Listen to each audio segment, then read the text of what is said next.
Hello everyone, welcome to Hiring with Integrity, I-9 and E-Verify compliance that builds trust. My name is Ashley Matthews-Marks and I specialise in a range of HR functions with a strong focus on onboarding, compliance, especially around I-9s and employment rights and training development. My goal today is to help HR professionals and business leaders not only stay compliant with I-9 and E-Verify requirements, but also understand how these processes can support a more inclusive and trustworthy work environment. Let's dive in how compliance and culture can work hand in hand. Here are the topics we'll be covering in today's presentation. Why I-9 compliance is so important, understanding I-9 and E-Verify, step-by-step walkthrough, common mistakes employers make, and how to promote compliance and inclusion. And with that, let's get started. So, why is I-9 compliance important? Well, let's first discuss what a I-9 form is. A I-9 form is issued by the United States Citizenship and Immigration Services, and it's required for every new hire in the United States, regardless of citizenship status. Employees must complete Section 1 of the form by their first day of work, and employees are responsible for completing Section 2 by the third business day after the employee begins. The main purpose of the I-9 is to verify that employees are legally authorized to work in the United States. This process applies to all sectors, all industries, and all employers. Over the past decade, particularly during the Trump administration, I-9 audits have increased significantly, and that trend is likely to continue, with ICE actively conducting audits and investigations. That's why employers must take I-9 compliance seriously. Mistakes can be costly, and non-compliance can lead to serious legal consequences. According to a SHRM article, companies can accumulate hefty fines with penalties as high as $2,789 per violation for errors on the forms, and up to more than $27,000 for knowingly employing an unauthorized worker. Even worse, HR managers and business owners could face up to 10 years in prison and fines up to $250,000 for actions considered harboring undocumented workers. This is why it's crucial that HR professionals and hiring representatives are properly trained on how to complete these forms and understand the risks of non-compliance. But I-9 compliance isn't just about avoiding fines, it's also about promoting fairness. According to the Migration Policy Institute, as of 2023, immigrants made up of 14.3% of the US population. That's over 47 million people. Many of them are authorized to work in the US as naturalized citizens, legal permanent residents, also known as green card holders, refugees, individuals on long-term temporary visas. It's important to understand that US citizens are not the only people legally allowed to work here. And because non-citizens may have different types of work authorization documents, employers must never request specific documents. Doing so can lead to discrimination claims unless the role is tied to national security or federal government restrictions. When employers follow the rules and treat all employees respectfully, regardless of immigration status, it helps create a welcoming and supportive onboarding process that can make a major difference in employee morale, retention, and workplace culture. Now that we discussed why I-9 compliance is essential, let's take a moment to look on how it differs from E-Verify. Form I-9 is mandatory for all employers, regardless of the industry or location. Every employer in the US must complete an I-9 form for each new hire to verify their identity and authorization to work. E-Verify, on the other hand, is a voluntary web-based system for most employers. However, in certain states or under federal contracts, it may be required. Because these requirements can vary, I strongly recommend that HR professionals stay informed on state-specific laws and any updates that may apply to their organization. Another important distinction is I-9 forms do not require a photo identification, just a valid documentation from the list of acceptable documents. E-Verify does, because it uses photo matching to compare employees' photo ID, typically from documents like a passport or green card, against government records. When it comes to re-verification, I-9 forms are used when an employee's work authorization expires. E-Verify is not used in the re-verification process. Lastly, we won't dive too deep into E-Verify today. I just want to highlight that extensive training resources are available on the E-Verify website for those who may be required or interested in using the system. Now we're going to discuss how to complete the I-9 form, starting with Section 1. Before I begin going over the form, I just want to mention that all names and data are shown are fictional and for training purposes only. As you can see on the screen, Section 1 is completed by the employee. This section requires the employee to enter their full legal name and any other names used. They have to also include their date of birth, social security number if applicable, citizenship or immigration status, and contact information. You will notice at the top of the form stating that employers cannot require employees to present specific documents to verify their identity or work authorization. Doing so could be considered discriminatory. For example, if the employer tells a new hire to bring a US passport, but that individual is a lawful permanent resident with a green card, the employee might perceive this as discrimination based on their citizenship status, and the employer could be held liable. The only exception where specific documents can be requested are limited circumstances, such as federal contracts or positions requiring a specific security clearance. Once the employee completes Section 1 and signs and dates the form, it's the employer's responsibility to complete Section 2, which involves reviewing and verifying the employee's documents. Now, let's move on to Section 2 of the I-9 form. This section is completed by the employer, who must review the employee's documents and certify that the employee is authorized to work in the United States. You will notice that the section is divided into 3 parts: List A, List B, and List C.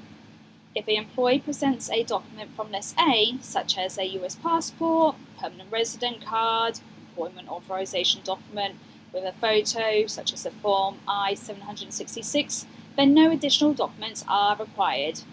Other examples from List A could include a foreign passport with Form I-94, indicating work authorization, or a passport from the Federated States of Micronesia, or a Republic of the Marshall Islands with a valid I-94.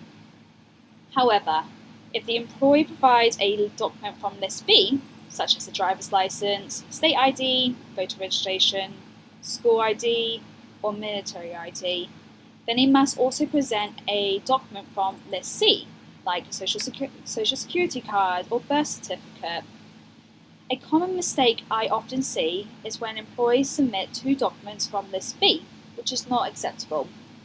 This is why it's important for employees to read the instructions carefully and understand that if they choose something from List B, they must also choose something from List C. Once the employer has reviewed the documents, either manually or through E-Verify, they can complete the certification section.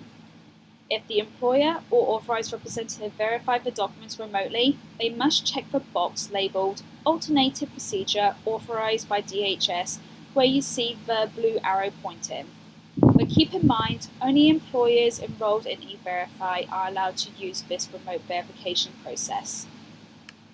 After, the employer will fill in the required fields, including their name and title, the employee's first day of employment, the employee's business name, address, the date the verification took place. So, it's an important reminder that employers must complete this verification no later than 3 business days after the employee's first day of work. Once Section 2 is completed, the employer should store the I-9 separately from the employee's personnel file in a secure location. We'll discuss storage and retention rules shortly.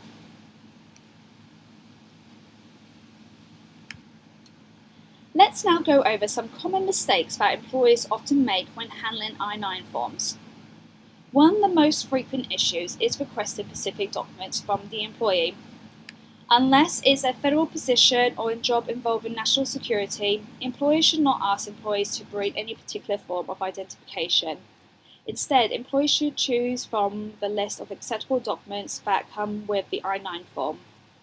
Another common mistake is accepting documents that are either expired or photocopied. Employers must review original unexpired documents in person or through an improved remote verification process to confirm the employee's identity and work authorization. Incomplete forms are also a big issue, whether it's missing information from the employee section 1 or the employer section 2. Each section must be filled out completely and accurately. Another area where mistakes happen is failing to re-verify work authorization when required. There are two main ways to re-verify. One is by completing section 3 of the I-9 form.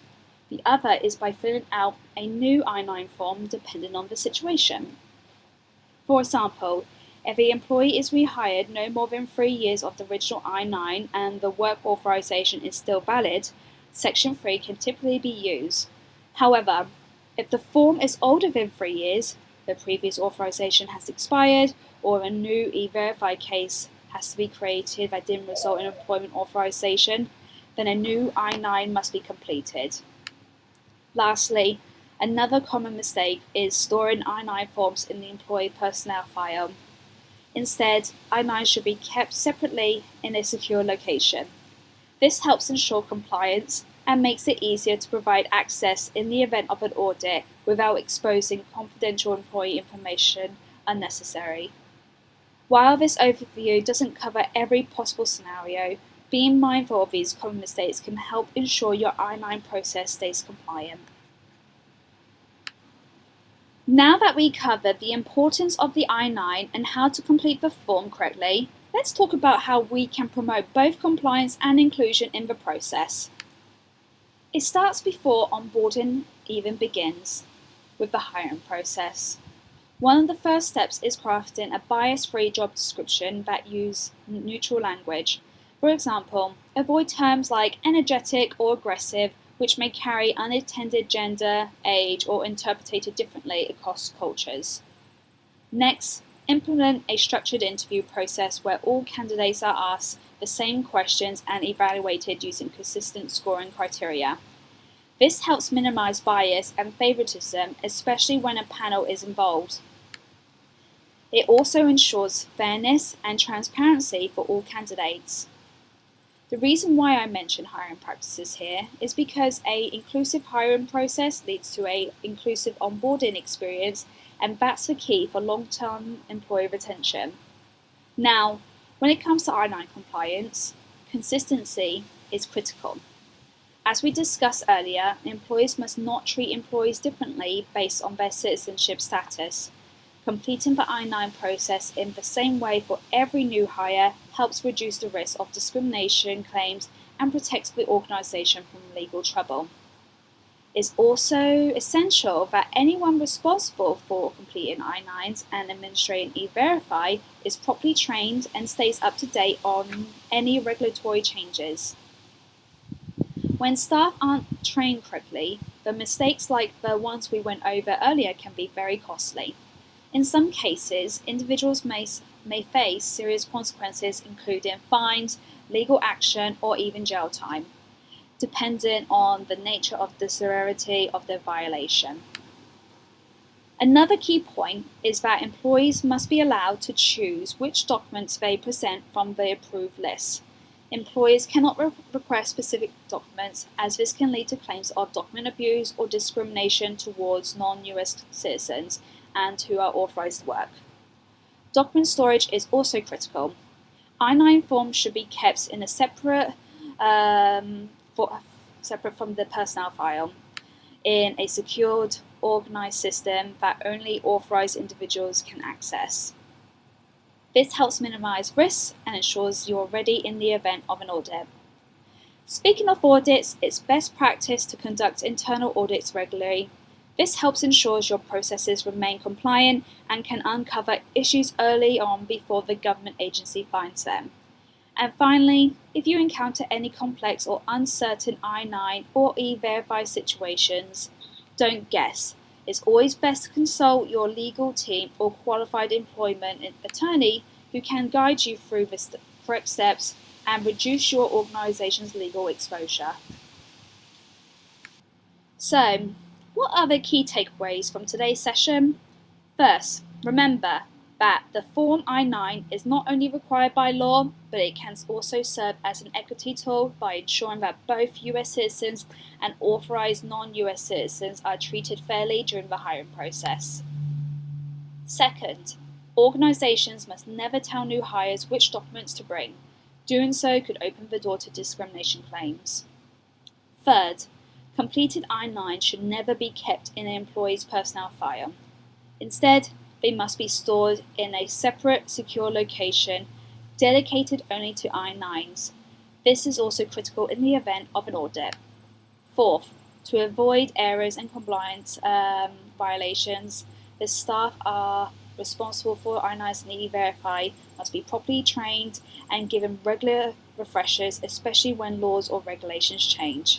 And finally, whenever you encounter any complex or certain retention, always consult a legal person like an attorney when you're unsure. This will help prevent any risk for compliance. Now, when it comes to I-9 compliance, consistency is critical.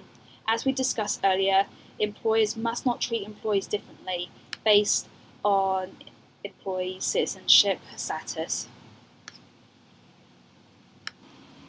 For anyone who wants to dig deeper into I-9 and E-Verify requirements, I've included some helpful links here for additional guidance. Here are the references I used to create today's presentation.